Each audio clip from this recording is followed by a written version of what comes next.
이단 문제의 해결책은 이단 교리에 대한 연구에 있지 않습니다. 정경 복음서에 대한 신뢰가 없다면 끊임없이 자신을 메시아, 하나님, 여신이라 하면서 사람들을 미혹하는 일이 등장할 것입니다. 이단 교주뿐 아닙니다. 모세, 다윗, 바울로서 자신이 메시아이며 하나님 엘로힘이라 불려야 하는 고대 선지자와 왕이라 여기는 목사 역시 마찬가지입니다. 예수님을 자신과 분리하면서 베드로와 바울처럼 낮추는 자세가 필요합니다. 비록 이단이라고 하지만 이단 교주들이 기독교에서 말하는 예수님의 자아 정체성을 따라하기 때문에 믿지 않는 이들이나 그리고 추종자들 입장에서는 예수 그리스도나 지금 한국인 교주나 말하는 것이 똑같은데 무엇이 다른가 여기고 있습니다. 그 생각에 답해주지 않으면 이단 교주에 대한 비판은 무의미합니다. 예수님을 어떻게 그들과 분리하고 예수님께서는 지금 교회 목사나 이단 교주가 아니라는 사실을 증명해야 합니다. 예수님께서는 실제로 인본주의 심리학자처럼 말씀하셨고 굳이 말하자면 마태복음처럼 예레미야 선지자처럼 말씀하셨습니다. 지금 목사나 교주들처럼 다량의 헌금을 사유하지 않으셨습니다. 예레미야나 예수님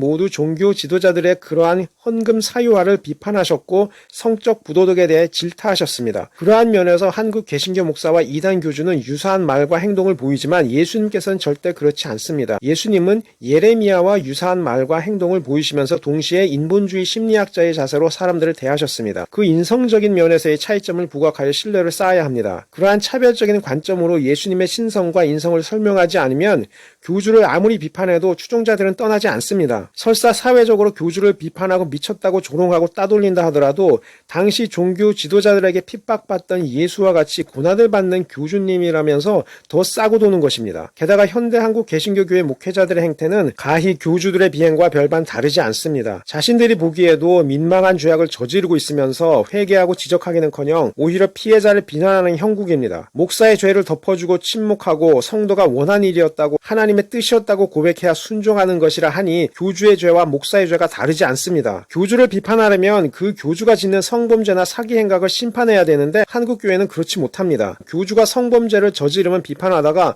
목사가 저지르면 침묵합니다. 교주가 예수님의 말씀 인용 모든 재산을 바치라 했다 하면 비판하다가 목사 역시 모든 재산을 바치라는 말씀을 문자적으로 따르라고 설교를 하면서 그 음성 파일은 남겨두지 않고 삭제합니다. 그런 적 없다고 변명할 구실을 찾는 것입니다. 구두로는 하지만 음성 파일은 제거하는 것입니다. 재판받을 때 그런 적 없다고 변명하기 위해서 그렇게 하는 것입니다. 그리고 말합니다. 예수님이 한 말이야. 성경에 예수님 말씀을 했을 뿐이라고 변명하는 것입니다. 책임을 떠넘깁니다. 그러면 정작 목사는 왜 그 말씀을 지키지 않습니까? 자기 편의대로 하나님 말씀 이용하는 겁니다. 교주도 마찬가지예요. 교주도 그러는데 돈 욕심에 있어서 목사와 무엇이 다릅니까? 그러니 비판해도 추종자들은 아랑곳하지 않는 것입니다. 돈이나 성범죄에 대해서 동일한 죄를 지으면서 또 사회적으로는 대학을 세우고 가난한 이웃을 돕는 봉사를 다 합니다. 그러니 누가 누구를 비판할 상황이 아닙니다. 이러한데 신뢰성에 대한 문제를 돌아보지 않고 이단 교주만을 비판하니 교주 추종자들은 바리새인 같은 목사보다 시원시원하게 성경을 나름대로 해석하고 자신이 곧 메시아이면 하나님이다 하는 이들을 따르는 것입니다. 교회 목회자들이 살펴보아야 할 것은 신뢰성의 문제입니다. 자신을 모세와 다윗, 바울로 여겨 섬기게 하면서 설교로 예수님을 믿으라 하면 그 권위로 신도들이 믿겠지 생각하고 있지만 그러한 순진한 착각에서 벗어나야 합니다. 실제로 어렸을 때 목사의 설교를 들어보면 목사 자신은 신학교 졸업한 모세와 같은 다윗과 같은 하나님의 음성을 직접 듣고 전하는 선지자야, 하나님과 같아, 이렇게 가르치면서 거역하면 저주를 퍼부으면서 동시에 교리를 믿어야 한다 당부하는 것이 설교의 전부였습니다. 객관적으로 분석해서 복음서가 신화나 여타 이단과 다르다는 사실에 확신을 주기보다 어른으로서 내가 하는 말을 들으라는 식으로 가르쳤습니다. 그러니 이단 교주 역시 그러한 방식으로 신도들을 현혹하는 것입니다.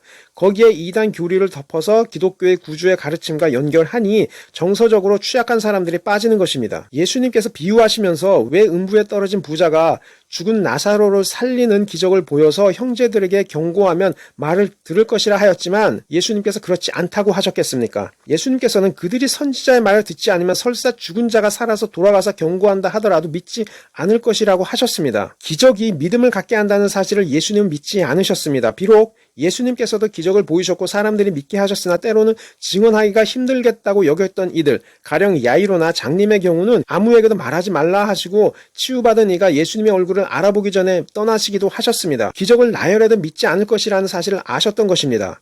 실제로 예수님은 비유로 들었던 나사로와 다른 마리아와 마르다의 형제였던 나사로를 살렸지만 사람들은 믿지 않았고 나사로까지 죽이려 했어요. 그 행동이 중요한 이유는 예수님께서는 실제로 자신이 하셨던 말씀대로 사람들의 인식이 어떠한지 미리 아시고 대응하는 것이었다는 묘사를 직원 문서에서 기록하고 있기 때문입니다. 예수님의 가르침과 일치하는 예수님의 행동적인 특징이 목격자에 의해 기억되었고 기록되어 있었습니다. 그리고 거기에는 서로 합치하는 부분이 있었어요. 실제로 예수님의 빈 무덤을 목격한 로마 군인들은 천사의 현현과 그리스도의 부활의 선포를 듣고도 돈을 받고 거짓말을 퍼뜨렸습니다. 여성들과 제자들은 믿었습니다. 예수님을 사랑하는 이들은 믿었지만 관심이 없었던 이들은 기적을 보아도 믿지 않았습니다. 사람의 심리가 이러한데 음악으로 찬양을 들려주었다고 설교를 했다고 상대방이 순진하게 믿으리라고 여기겠습니까? 제가 지금 경고하는 교회의 문제는 목사라고 자처하는 소위 말하는 교회 지도자들이 구약과 신약의 절기에 맞춰 예배드리고 봉사활동을 행동으로 보였다고 사람들이 변화되고 믿음이 강하게 될 거라고 착각하는 점이었습니다. 예수님은 씨 뿌리는 비유에서 두 번째 밭에서 잠시 기쁨에 크게 자란 것 같지만 환난 때에 곧바로 다 무너지는 그런 밭을 비유하셨어요. 지금 한국 교회는 그런 상황이 있는 겁니다.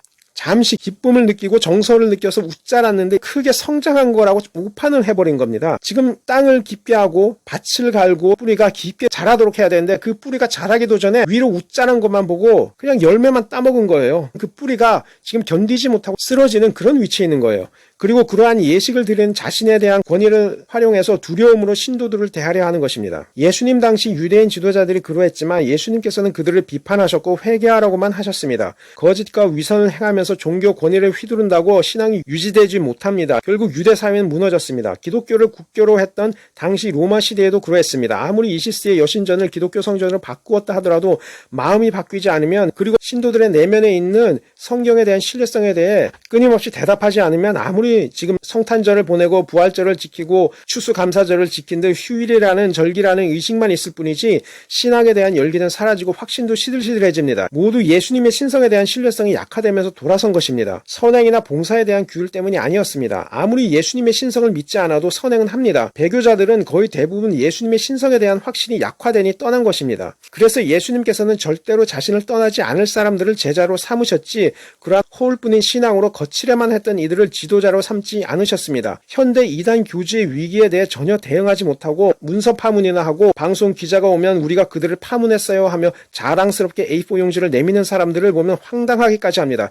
자신들이 누구를 파문할 자격이 있는 것처럼 여기니 웃음이 납니다. 아무리 역사학과 졸업한 교수도 자신을 세종대왕이라고 하지 않습니다. 심지어 임의로 조소를 쓰면 모든 사람들이 자신을 그렇게 믿으리라 착각하지 않습니다. 그러나 참으로 이상하게도 문과 대학 중에 개신교 목회자들만 성서 히브리어나 헬라어는 모르면서 유독 성경 속 이스라엘 왕 여호와의 기름 부음 받은 자, 즉 메시아 야훼를 사칭하고 기독교인들이 자신을 그렇게 보아야 한다고 여기고 있습니다. 목사는 문과 졸업생이지 사회적으로 그 이상이 아닙니다. 공적인 일을 하는 사람이 아니에요. 그 사람들이 마치 모세 율법에 기록된 대로 어떤 권위를 가지고 있는 것처럼 기독교인들에게 행세하는 거 그것이 사기 행위입니다. 이처럼 군사 정부 때부터 정부의 비리 비판하기보다 미국의 대형 교회들처럼 신유의 집회로 헌금을 다량으로 빨아들여 세를 키우겠다는 일념으로 가득 찼던 그들이 이제 와서 회개하겠습니까?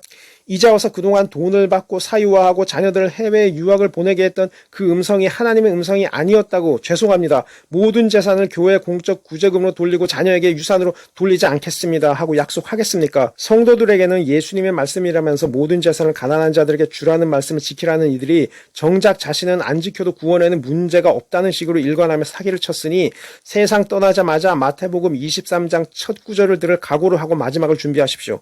아무리 사형리 외쳐도 예수님께서는 자신의 기준대로 심판하신다는 사실을 잊지 마십시오.